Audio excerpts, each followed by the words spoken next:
Trouver sa future maison et enfin emménager en Corrèze, Catherine a décidé de profiter de ses congés d'été pour prospecter. Bon bah vous voyez, vous pouvez même mettre une petite piscine. Des vacances pour avoir enfin le temps de visiter, de se projeter dans une nouvelle vie.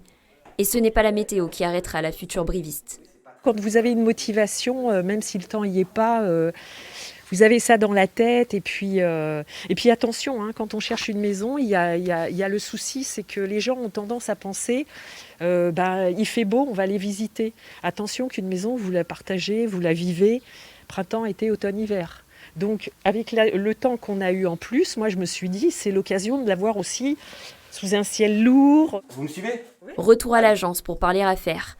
Catherine est certaine, elle veut s'installer ici, mais ce n'est pas le cas de tous les clients de cet agent immobilier qui, depuis 2 ans, avec le confinement et l'envie de se mettre au vert, doit faire le tri dans les potentiels acheteurs. Il y a des gens, vous voyez, ils peuvent par exemple le soir au camping regarder sur internet, aujourd'hui c'est très facile sur le Bon Coin, et se dire ah bah tiens cette maison on va la visiter, bah demain on va aller voir l'agence, vous voyez, et c'est pour ça que ils passent la porte de l'agence sans vouloir réellement acheter. C'est vrai que y a des touristes et il y a des acheteurs.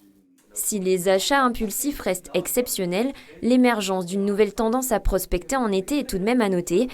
Et cela d'autant plus cette année lorsque la météo et le pass sanitaire reportent les activités estivales habituelles.